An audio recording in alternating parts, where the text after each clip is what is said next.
Assalamualaikum warahmatullahi wabarakatuh. Salam sejahtera buat kita semua. Perkenalkan, saya Siska Kusumawardani, SSI M.Imun, salah satu dosen tetap di program studi D3 Teknologi Laboratorium Medis, Fakultas Teknologi dan Manajemen Kesehatan, Institut Ilmu Kesehatan Baktiwiyata Kediri. Riwayat pendidikan saya, S1 dari program studi biologi dan S2 dari magister imunologi. Tugas utama seorang dosen adalah menjalankan tridharma perguruan tinggi yang meliputi pengajaran, penelitian, dan pengabdian masyarakat. Bidang pengajaran merupakan passion saya, maka saya memberikan porsi 60%, sedangkan penelitian 20% dan pengabdian masyarakat 20%. Upaya untuk menyelaraskan ketiga bidang tersebut, saya melakukan dengan cara menggunakan hasil penelitian yang telah saya lakukan pada pengajaran di kelas dan mengaplikasikan pada kegiatan pengabdian di masyarakat. Salah satu mata kuliah yang saya ampu adalah Imunoserologi 1 pada program studi D3 Teknologi Laboratorium Medis yang terjadwal di semester 3 dengan bobot 1 SKS. Pada setiap pembelajaran, saya berusaha memenuhi komponen DIA, Delivery Interaction Assessment.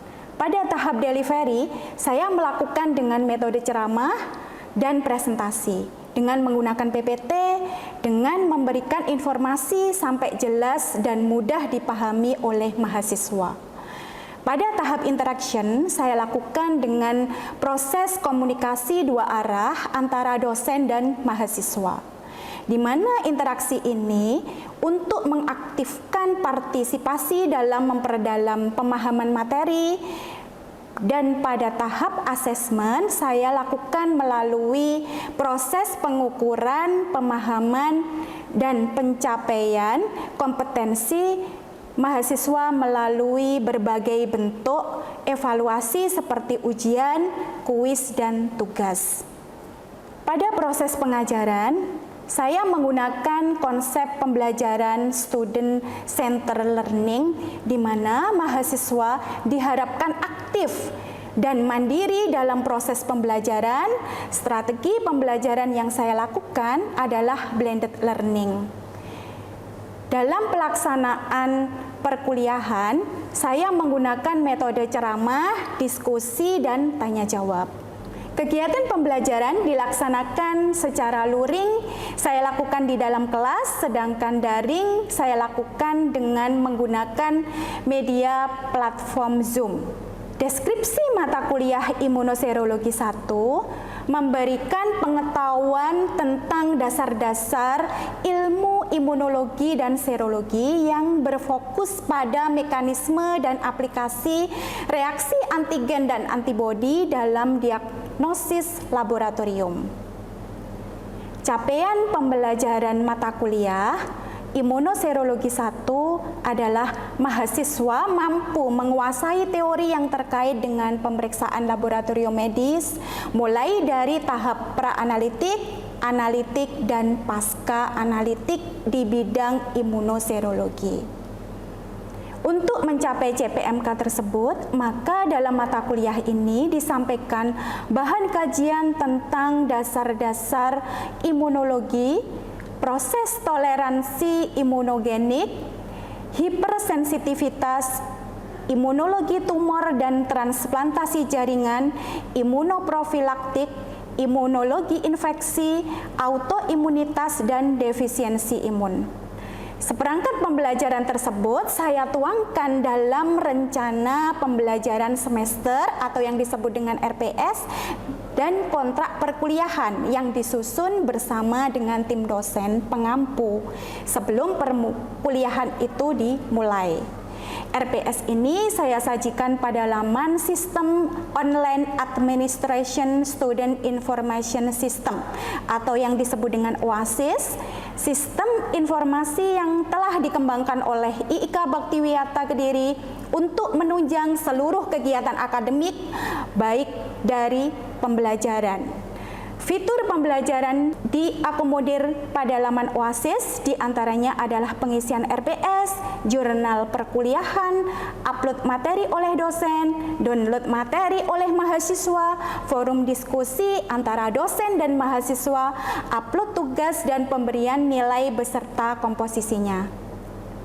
Proses asesmen yang saya laksanakan selama proses pembelajaran melalui ujian tertulis pada tengah semester dan akhir semester. Komposisi penilaian yang saya berikan dalam perkuliahan ini adalah keaktifan 20%, tugas 20%, UTS 30%, dan UAS 30%. Berikut saya tampilkan video pembelajaran mata kuliah Imunoserologi 1 dengan materi imunoprofilaktik secara luring di dalam kelas. Assalamualaikum warahmatullahi wabarakatuh.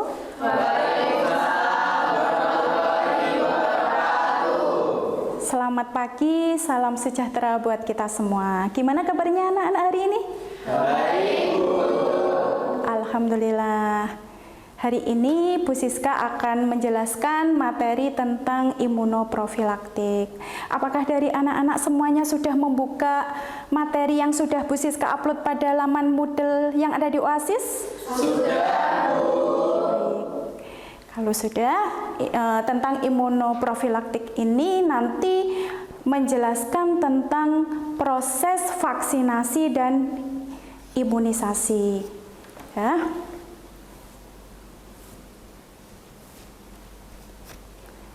Ini yang pertama tentang pengertian imunoprofilaktik. Coba Bu Siska tanya kepada kalian yang sudah membaca, yang sudah membuka pada laman Oasis tentang materi, apa menurut kalian bahasa kalian tentang imunoprofilaktik itu? Ada yang bisa? Saya izin menjawab. Ya, silahkan Yasmin. Izin menjawab pertanyaan dari Ibu Siska. Jadi, imunoprofilaktik itu merupakan suatu bentuk pencegahan penyakit melalui sistem imun itu sendiri. Jadi, pengertian tentang imunoprofilaktik itu adalah suatu bentuk pencegahan penyakit melalui mekanisme peningkatan derajat imunitas pada suatu proses imunisasi atau vaksinasi. Imunitas sendiri dapat diperoleh secara alami maupun buatan dalam kondisi pasif maupun aktif. Jadi di sini nanti akan di dalam imunoprofilaktik itu tentang imunisasi. Imunisasi itu adalah proses tentang kekebalan tubuh di mana setelah dilakukan vaksinasi di dalam tubuh kita. Jadi vaksinasi itu adalah prosesnya, kemudian dibentuk kekebalan tubuh itu dengan cara imunisasi.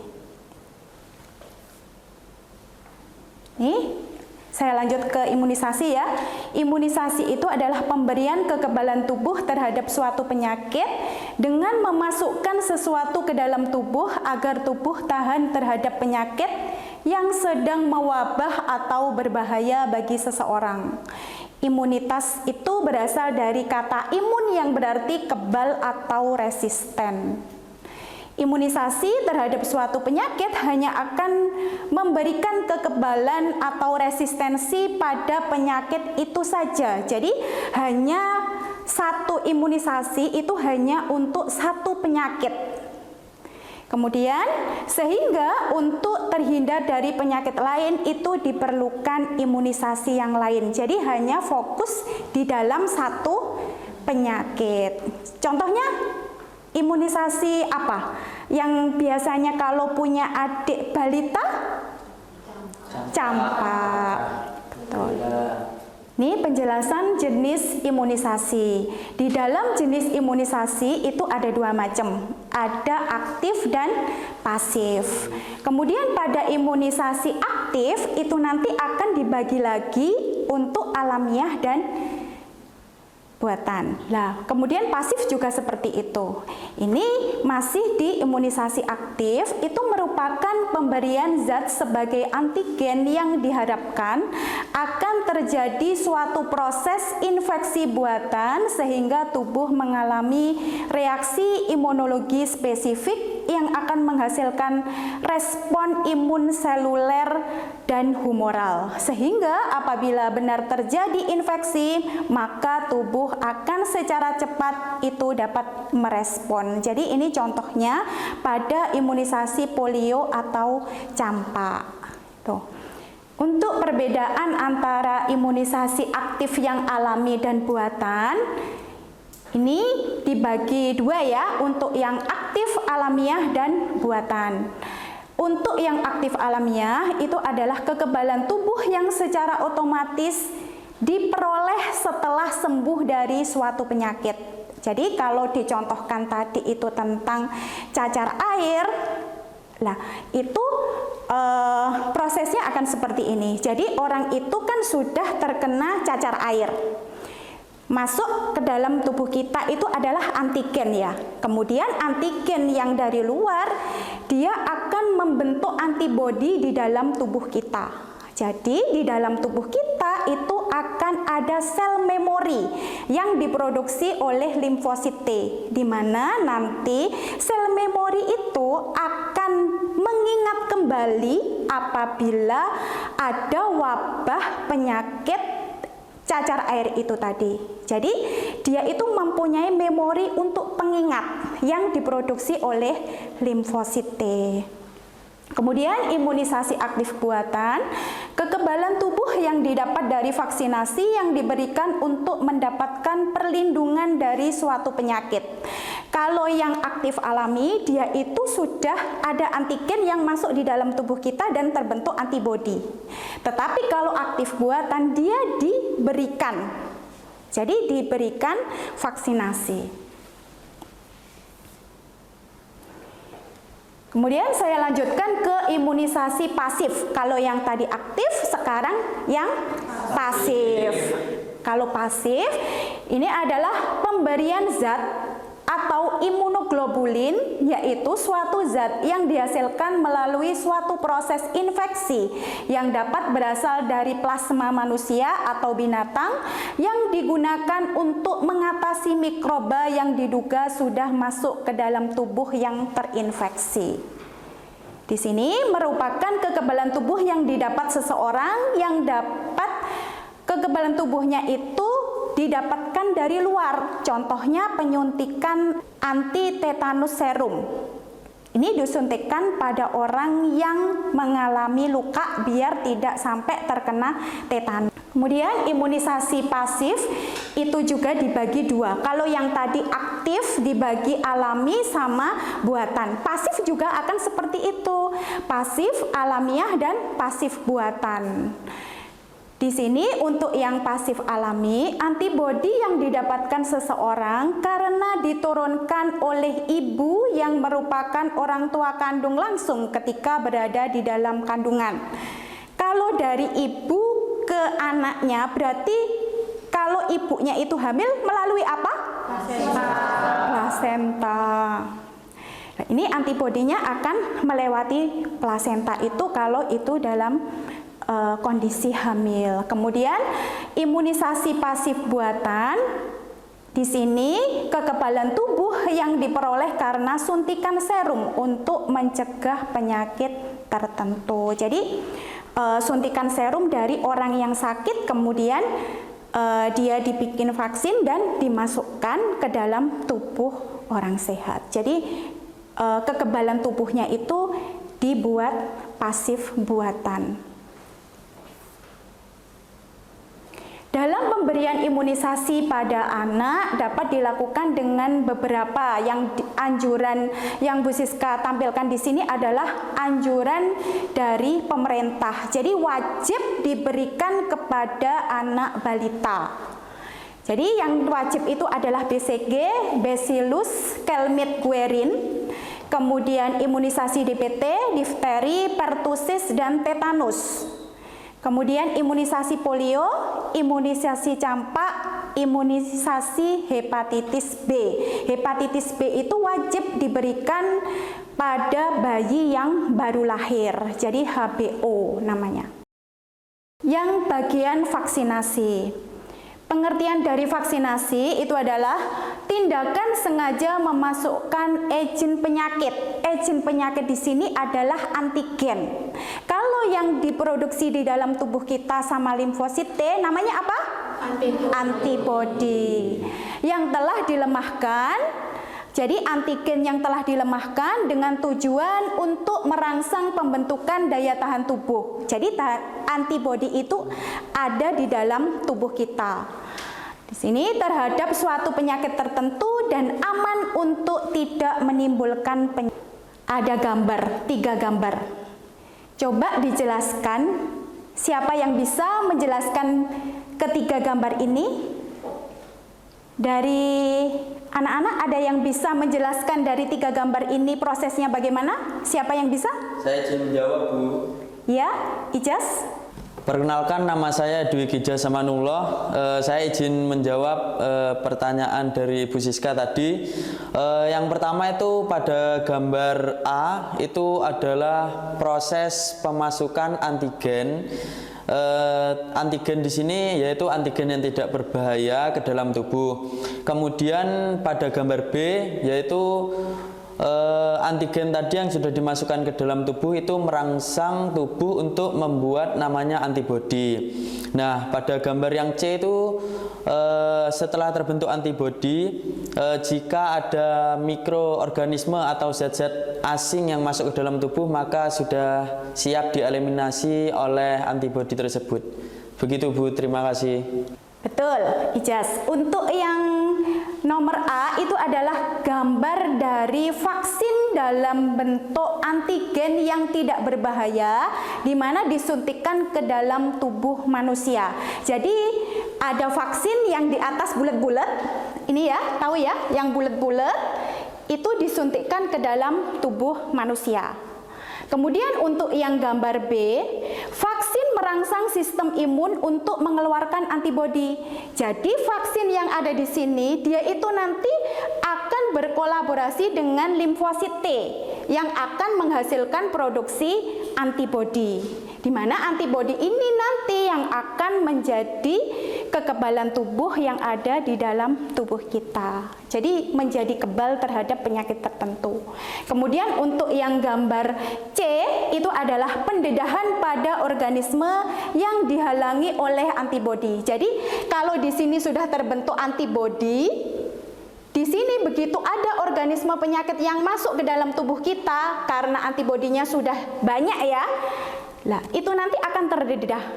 Dia tidak bisa menjadikan penyakit di dalam tubuh kita karena dia begitu organisme masuk, dia sudah akan mengeliminasi dari organisme itu tadi karena sudah mempunyai kekebalan tubuh di mana nanti akan menghasilkan sel memori itu. Sudah bisa ditangkap ya dari penjelasannya Bu Siska? Bisa. Saya lanjutkan. Untuk jenis-jenis vaksin, di sini ada vaksin hidup. Vaksin yang terdiri dari kuman atau virus yang dilemahkan masih antigenik tetapi tidak dalam waktu yang sangat cepat. Jadi polio, kemudian campak itu tidak perlu yang berulang-ulang seperti vaksin influenza seperti itu karena di sini meskipun antigenik tetapi dia tidak patogen. Yang kedua adalah vaksin mati. Biasanya dibuat dari mikroorganisme virulen dengan agen kimia atau fisik yang digunakan untuk menghancurkan efektivitas dari mikroorganisme tersebut sehingga tetap mempertahankan imunogenitasnya. Vaksin yang jenis vaksin mati itu memerlukan injeksi dalam jumlah yang banyak karena vaksin mati itu jelas tidak patogen, tidak berkembang biak di dalam tubuh, oleh karena itu diberikan pemberian yang beberapa kali atau berulang vaksinasi. Keuntungannya memerlukan injeksi dalam jumlah yang banyak. Vaksin mati jelas tidak patogen dan tidak berkembang biak di dalam tubuh. Oleh karena itu diperlukan beberapa kali pemberian vaksin yang berulang dan tidak dapat mutasi ke bentuk wild type lebih lama bagi vaksinator. Dia keuntungannya dia tidak bisa mutasi. Kalau yang hidup itu bisa bermutasi, tapi kalau yang mati itu keuntungannya dia tidak bisa bermutasi ke jenis yang berbeda. Tetapi juga ada kerugiannya, respon imunnya lambat karena dia kan mati. Kalau yang hidup kan dia sudah hidup ya, jadi cepat untuk respon imun yang tanggapannya ke dalam tubuh kita untuk pembentukan imun kita itu bagus dan cepat.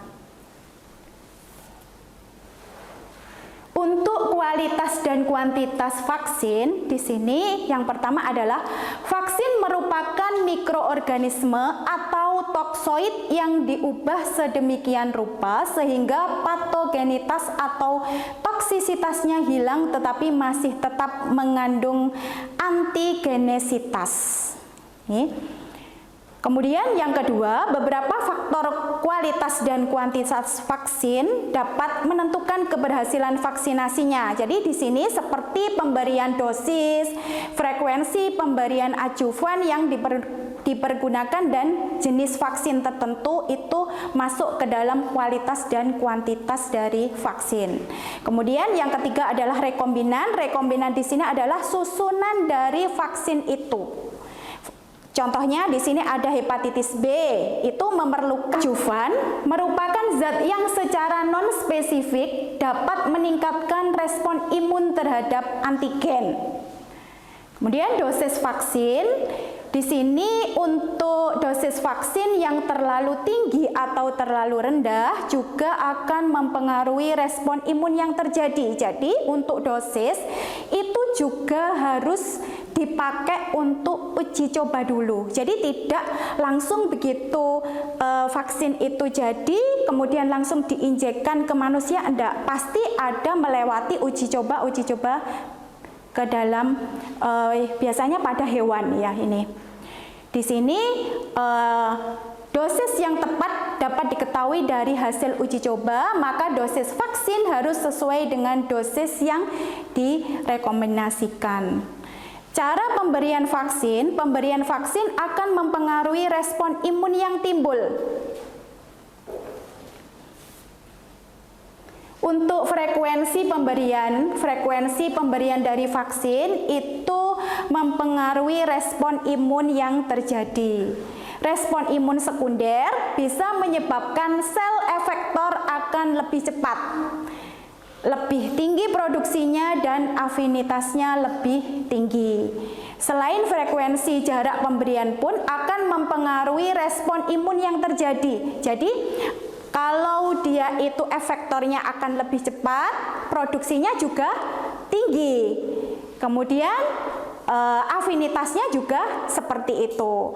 Selain frekuensi, jarak pemberian pun juga akan mempengaruhi sistem imun yang terjadi. Jadi jaraknya berapa lama itu akan mempengaruhi respon imun yang terjadi di dalam tubuh kita. Bila vaksin berikutnya diberikan pada saat kadar antibodi spesifik masih tinggi, maka antigen yang masuk segera dinetralkan oleh antibodi spesifik sehingga tidak sempat merangsang sel imunokompleks. Contoh vaksinasi di sini saya contohkan adalah dari vaksinasi meningitis. Meningitis itu adalah penyakit radang selaput otak yang disebabkan oleh bakteri Neisseria meningitidis atau meningococcus. Sini penularannya melalui udara. Dia bisa dari batuk, dari bersin, orang yang terinfeksi bakteri itu, atau kontak dengan sekret pernafasan. Meningitis wajib diberikan kepada calon jemaah haji 3 minggu sebelum berangkat, itu biar ada waktu pada saat berangkat sudah terbentuk sistem imun yang bagus. Saya teruskan ke mekanisme imunisasi dan vaksinasi. Imunisasi bekerja dengan cara merangsang pembentukan antibodi terhadap organisme tertentu tanpa menyebabkan seorang sakit terlebih dahulu. Karena imunisasi itu adalah pembentukan sistem imun atau kekebalan ke dalam tubuh manusia. Vaksinasi bekerja dengan memberikan zat yang digunakan untuk membentuk imunitas tubuh. Jadi prosesnya namanya vaksinasi. Vaksinasi terbuat dari mikroorganisme ataupun bagian dari mikroorganisme penyebab infeksi yang telah dimatikan. Jadi dari serumnya hewan atau orang yang sakit kemudian dibuat vaksin dengan berbagai proses, kemudian habis itu diuji coba baru diinjeksikan ke dalam tubuh manusia yang sudah melalui tahapan-tahapan seperti yang ada di depan tadi sudah Bu Siska jelaskan, dari afinitasnya, dari kekebalannya seperti itu. Kemudian di sini organisme ataupun bagian dari mikroorganisme penyebab infeksi yang telah dimatikan itu atau dilemahkan tidak akan membuat penderita itu akan jatuh sakit. Vaksin ini dimasukkan ke dalam tubuh melalui suntikan. Jadi seperti contohnya vaksin pada COVID ya, itu ada yang dimasukkan ke dalam tubuh kita itu ada yang virusnya sudah mati, itu prosesnya panjang. Jadi kekebalan tubuh yang ada di dalam tubuh kita itu lambat, tetapi ada virus yang masih hidup. Yang akhirnya virus itu di dalam tubuh kita dia akan membentuk antibodi melalui limfosit T, di mana antibodi itu kalau sudah banyak dia akan bertentangan dengan tubuh kita. Jadi reaksinya ada demam, pusing seperti itu. Bener kan kalian sudah dapat vaksin dari COVID ya? Ya, itu kan ada bermacam-macam vaksin. Kemudian sistem pertahanan tubuh akan bereaksi dalam vaksin yang dimasukkan ke dalam tubuh. Jadi reaksinya macam-macam, setiap orang itu tidak sama. Jadi ada yang pusing tanpa demam, ada yang demam tidak ada pusing, ada yang mual, seperti itu. Dah, materi hari ini sudah habis. Kemudian untuk materi selanjutnya tentang imunologi infeksi, minggu depan sudah Bu Siska masukkan ke dalam Moodle. Nanti silahkan dibaca, dipelajari, sehingga pada saat proses perkuliahan kalian sudah punya gambaran yang akan dijelaskan Bu Siska akan seperti apa. Kemudian untuk tugas hari ini itu sudah Bu Siska masukkan ke dalam laman Moodle yang ada di OASIS juga. Kapan waktunya dikumpulkan, kemudian jam berapa batas maksimalnya, nanti silahkan dilihat. Jangan sampai ada yang terlambat, karena nanti pada saat perekrut nilai itu nanti akan kalau sudah melebihi itu tidak bisa kebaca. Jadi nanti ada penilaian tugas, penilaian UTS, penilaian UAS, serta keaktifan dari mahasiswa pada saat kuliah. Ada yang perlu ditanyakan lagi dari materi hari ini? Belum ada. Alhamdulillah, kita akan ketemu minggu depan. Semoga sehat selalu, dijaga kesehatannya. Saya akhiri kuliah hari ini. Selamat pagi. Wassalamualaikum warahmatullahi wabarakatuh. Waalaikumsalam warahmatullahi wabarakatuh. Demikian pernyataan diri dosen dalam unjuk kerja Tridharma Perguruan Tinggi saya. Semoga bermanfaat bagi kita semua. Wassalamualaikum warahmatullahi wabarakatuh.